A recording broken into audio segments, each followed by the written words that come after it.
আজ আমি আপনাদের সঙ্গে শেয়ার করব বন্ধুরা সকাল বা সন্ধ্যার টিফিনের জন্য একটা টিফিন রেসিপি বা নাস্তা রেসিপি। আর সকাল সন্ধ্যায় এই রকম একটা টিফিন পেলে সবাই কিন্তু খুব খুশি হয়ে যাবে। আর এটা শুধু সকাল বা সন্ধ্যার টিফিন নয় বন্ধুরা, এটা দুপুরে লাঞ্চ বক্সে অথবা রাতের ডিনারেও কিন্তু খাওয়া যেতে পারে। তো বন্ধুরা, আমি সোমা হ্যাপি ফ্যামিলির পক্ষ থেকে আপনাদের সকলকে স্বাগত। চলে এসেছি আজ আমি দারুণ একটা রেসিপি নিয়ে। আর আজকের এই রেসিপির জন্য আমি এখানে মাঝারি সাইজে 3টে আলু নিয়ে নিয়েছি। আলুগুলোকে খোসা ছাড়িয়ে খুব ভালো করে আমি ধুয়ে নিয়েছি। আমি এখানে মাঝারি সাইজে 3টে আলু নিয়েছি, আপনারা চাইলে এটাকে কম বেশি করে নিতে পারেন। আর এখানে আমি একটা গ্রেটার নিয়ে নিয়েছি, এই গ্রেটার দিয়ে আমি আলুগুলোকে গ্রেট করে নেব। গ্রেটারের সব থেকে ছোট ছিদ্রটা দিয়ে আমি এগুলোকে গ্রেট করব। এই যে দেখুন বন্ধুরা, এই জলের মধ্যে কিন্তু আমি আলুগুলোকে গ্রেট করে নিয়েছি। আলুটাকে গ্রেট করে কিন্তু জলের মধ্যেই রাখতে হবে সঙ্গে সঙ্গেই, তাই জলের পাত্রের মধ্যেই আমি আলুগুলোকে গ্রেট করে নিয়েছি। এখন এগুলোকে খুব ভালো করে আমি কষলে কষলে ধুয়ে ফেলে দেবো বেশ কয়েকবার। আলুর মধ্যে প্রচুর পরিমাণে স্টার্চ থাকে, তাই এটাকে ধুয়ে যতটা সম্ভব বের করে দিতে হবে। আমি এখানে বেশ কয়েকবার জল পাল্টে পাল্টে আলুগুলোকে ধুয়ে নিয়েছি। আর এখন আমি একটা স্ট্রেনারের উপরে রেখে এই জলটাকে ঝরিয়ে নিয়েছি। এদিকে গ্যাস ওভেনে কিন্তু আমি একটা কড়াই বসিয়ে দিয়েছি। এখন গ্যাস ওভেনটাকে অন করে নিয়ে আমি কড়াইটাকে খুব ভালো করে গরম করে নেব। কড়াইটা আমার গরম হয়ে গেছে, এখন আমি এর মধ্যে দিয়ে দিলাম পরিমাণ মতো তেল। আমি এখানে সর্ষের তেলের রেসিপিটা করব, আপনারা চাইলে এখানে সাদা তেলও ব্যবহার করতে পারেন। আর তেলটাকে গরম করে নিয়ে আমি এর মধ্যে দিয়ে দিলাম 1 চা চামচ পরিমাণে সাদা জিরে। এখন জিরেটাকে এই তেলের সঙ্গে ভালো করে একটু ভেজে নেব। আর লক্ষ্য করেছেন বন্ধুরা, আমি কিন্তু এখানে খুব বেশি পরিমাণে তেল দেইনি।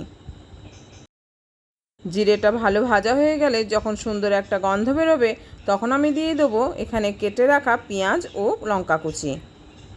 আমি এখানে মাঝারি সাইজের 2টো পেঁয়াজকে একদম ঝিরিঝিরি করে কুচিয়ে নিয়েছি। আর ঝাল অনুযায়ী নিয়ে নিয়েছি আমি 4-5টা কাঁচা লঙ্কা কুচি। এখন পেঁয়াজ আর কাঁচা লঙ্কাটাকে খুব হালকা করে ভেজে নেব। আর যে সকল বন্ধুরা ভিডিওটিতে এখনও একটা লাইক দিতে ভুলে গেছেন, অবশ্যই প্লিজ বন্ধুরা মনে করে তাড়াতাড়ি একটা লাইক দিয়ে দেবেন।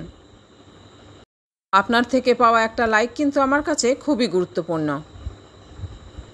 আর যে সকল বন্ধুরা এই কাজটা অলরেডি করে ফেলেছেন তাদের অসংখ্য ধন্যবাদ। পেঁয়াজটাকে একটু হালকাভাবে ভেজে নিয়ে এখন আমি এর মধ্যে দিয়ে দিলাম আদা রসুনের পেস্ট। এখানে আমি 1 চা চামচ আদা রসুন বাটা দিয়ে দিলাম। আবারও এটাকে ভালো করে পেঁয়াজের সঙ্গে ভেজে নিতে হবে। একটু সময় নেড়েচেড়ে নেওয়ার পর যখন পেঁয়াজ আদা রসুনের গন্ধটা চলে যাবে, তখন আমি দিয়ে দেবো এর মধ্যে এই যে কুচিয়ে রাখা আলু। এখানে জল ঝরিয়ে রাখা গ্রেট করা আলুটাকে আমি দিয়ে দিলাম কড়াইতে। আর বন্ধুরা, আমি যে প্রথমে দেখিয়েছিলাম 3টে আলুকে আমি গ্রেট করে নিয়েছি, আমার একটু কম মনে হয়, আমি কিন্তু আরও 2টো আলুকে এইভাবে গ্রেট করে নিয়েছি একই সঙ্গে। এখন আলুটাকে কিন্তু ভালো করে ভেজে নিতে হবে। এবার এই আলুর মধ্যে আমি দিয়ে দিলাম পরিমাণ মতো লবণ আর দেবো হলুদ। এই যে বন্ধুরা, পরিমাণ মতো লবণ দিয়ে এখন আমি দিয়ে দিলাম পরিমাণ মতো হলুদ। পরিমাণ মতো লবণ হলুদ দিয়ে এটাকে আমি ভালো করে একটু নেড়েচেড়ে নিলাম। একটু সময় এটাকে নেড়েচেড়ে নেওয়ার পর এবার আমি দিয়ে দিলাম এর মধ্যে কাশ্মীরি লঙ্কার গুঁড়ো। এটা শুধুমাত্র কালার আসার জন্য। ঝালের জন্য তো আমরা কাঁচা লঙ্কা কুচি ব্যবহার করেছি আগেই। 1 চামচ লাল লঙ্কার গুঁড়ো দেওয়ার পর এবার দিয়ে দিলাম 1 চামচ জিরের গুঁড়ো। গুঁড়ো মশলাটা দিয়ে এটাকে এবার ভালো করে নেড়েচেড়ে মিশিয়ে নিতে হবে। এটা ভালো করে মেশানো হয়ে গেলে এখন আমি কড়াইটাকে ঢেকে দিলাম 4-5 মিনিটের জন্য। আর গ্যাসের ফ্লেমটাকে মিডিয়াম টু লোতে রাখলাম। ঠিক 4-5 মিনিট পর আমি কড়াইয়ের ঢাকাটা খুলে নিলাম। এবার এগুলোকে আবার একটু ভালো করে নেড়েচেড়ে দেব। এইভাবে বেশ কয়েকবার ঢাকা দিয়ে আমি আলুটাকে ভেজে নেব। আলুটা এখন ভাজা হয়ে গেছে, এবার আমি এর মধ্যে দিয়ে দেবো চাট মশলা। এই যে বন্ধুরা, এখানে আমি 1 চামচ চাট মশলা গুঁড়ো দিয়ে দিলাম। আর এই মশলাটা দেওয়ার জন্য এটা কিন্তু খেতে আরও টেস্টি হবে। এখানে আমি 1 চামচ মতো চাট মশলা গুঁড়ো দিয়ে দিলাম। আবারও এটাকে ভালো করে নেড়েচেড়ে মিশিয়ে নেব। এখন কিন্তু আলুটা খুব ভালো ভাজা হয়ে গেছে। আমি একটু হাতে নিয়ে চেক করে দেখে নিলাম এটা খুব ভালোভাবে সেদ্ধ হয়ে গেছে। ঠিক এই সময় আমি দিয়ে দিলাম কিছুটা ধনেপাতা কুচি। ধনেপাতা কুচি দিয়ে আবারও এটাকে ভালো করে নেড়েচেড়ে মিশিয়ে নেব। ধনেপাতাটা দিয়ে ভালো করে মেশানো হয়ে গেলে এবার আমি গ্যাস ওভেনটাকে অফ করে দিলাম। আর কড়াইটাকে এখন ঢেকে রেখে দেব। আর আজকের রেসিপির জন্য প্রধান উপকরণ হলো চিড়ে। এখানে আমি আমার পরিমাণ অনুযায়ী ছোট এক বাটি চিড়ে নিয়ে নিয়েছি। আর এই চিড়েটাকে কিন্তু খুব ভালো করে ঝেড়ে বেছে নিতে হবে। তারপর চিড়েটাকে আমি বেশ কয়েকবার জল পাল্টে পাল্টে ধুয়ে নিয়েছি। এরপর একটা স্ট্রেনারের উপরে আমি রেখে দিয়েছি জল ঝরিয়ে নেওয়ার জন্য। আর এখানে চিড়েটা যদি পাতলা চিড়ে হয় তাহলে কিন্তু এটা খুব ভালো হবে। এখানে আমার মোটা চিড়ে হওয়ায় আমাকে মিক্সি জারে দিয়ে এটাকে পিষে নিতে হয়েছে। এই জন্য পাতলা চিড়ে হলে খুব সুবিধা হবে, এটাকে হাত দিয়েই চটকে নেওয়া যাবে। এখন এই পেস্টের মধ্যে আমি দিয়ে দিলাম কুচিয়ে নেওয়া কারি পাতা আর চিলি ফ্লেক্স। আর এই কারি পাতাটা আমার সকালে তোলা ছিল, অত্যাধিক গরমে কিন্তু এটা ঘরেই শুকিয়ে গেছে। আর আমি টিফিনটা এখন তৈরি করছি সন্ধেবেলা। এখন আমি এই চিড়ের পেস্টের মধ্যে দিয়ে দিলাম কর্নফ্লাওয়ার। প্রয়োজন মতো কর্নফ্লাওয়ার দিয়ে এটাকে ভালো করে মাখিয়ে নিতে হবে। আমি এখানে প্রথমে 3-4 চামচ কর্নফ্লাওয়ার নিয়ে নিলাম। এখন এটাকে ভালো করে মাখিয়ে নেব। আর যদি প্রয়োজন হয় পরে আবারও দেওয়া যাবে। এখন আমি দিয়ে দিলাম পরিমাণ মতো লবণ। এখন একটা চামচের সাহায্যে আমি এটাকে মিক্সড করে নিচ্ছি। আমাকে কিন্তু পরে আরও 4 থেকে 5 চামচ কর্নফ্লাওয়ার দিতে হয়েছে। এরপর আমি এটাকে হাত দিয়ে ভালো করে মাখিয়ে নিয়েছি। এই যে বন্ধুরা, হাত দিয়ে ভালো করে মাখিয়ে আমি একটা ডো তৈরি করে নিয়েছি। এখন এই ডো থেকে কিছুটা করে ছিঁড়ে নিয়ে হাত দিয়ে ভালো করে লেচি করে নিতে হবে। আর তার আগে আমি হাতটাকে ধুয়ে ভালো করে পরিষ্কার করে নেব।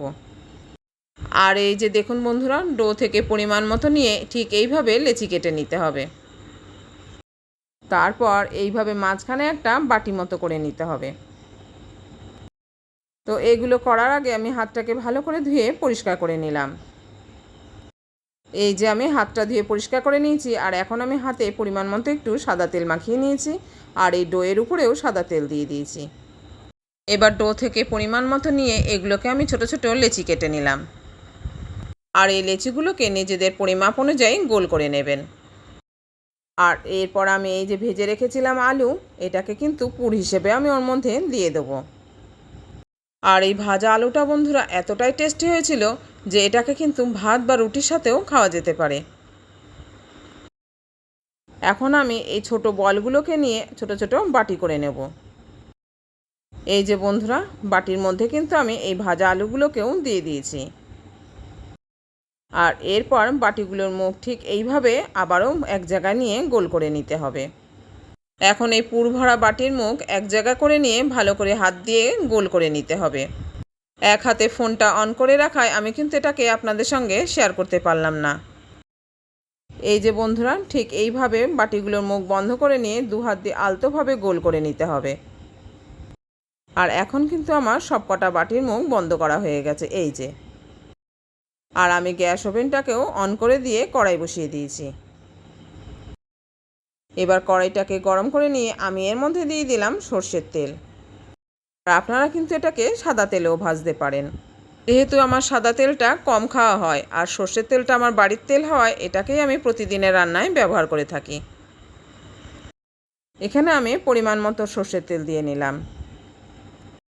আর আপনারা চাইলে এটাকে কিন্তু ডুবো তেলেও ভাজতে পারেন। এখন তেলটাকে আমি গরম করে নেব।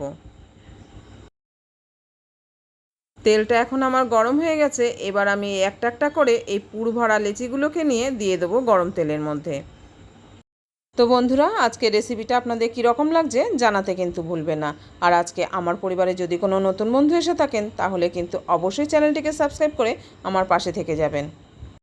আর সেই সঙ্গে সময় ও নিয়ম মেনে আমিও কিন্তু ঠিক চলে যাব আপনার পরিবারে।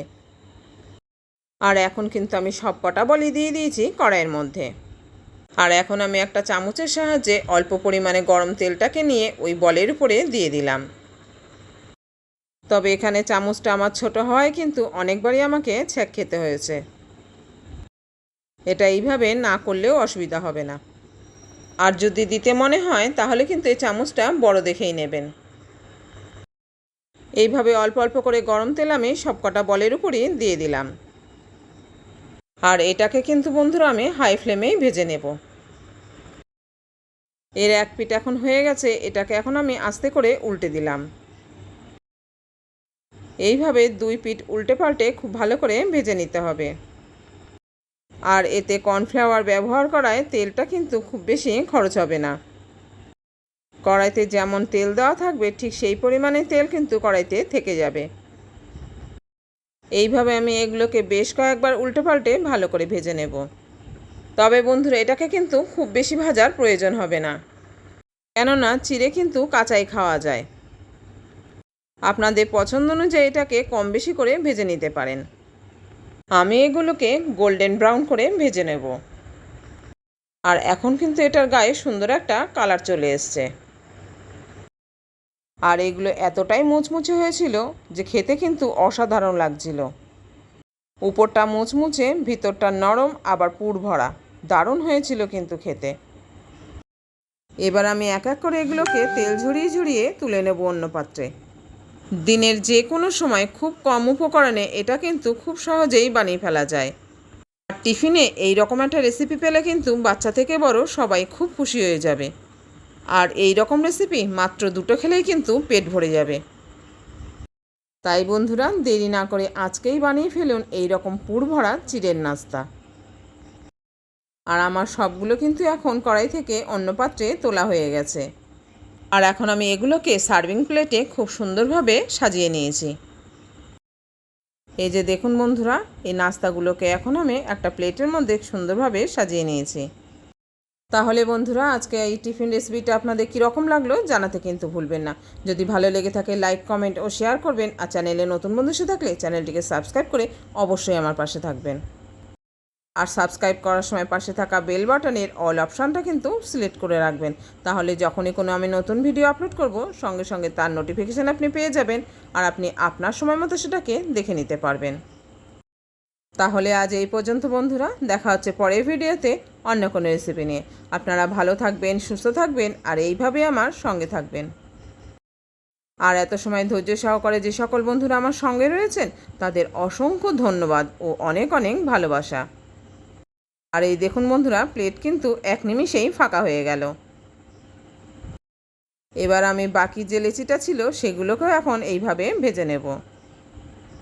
তো এখন চলি বন্ধু, দেখা হচ্ছে পরের ভিডিওতে।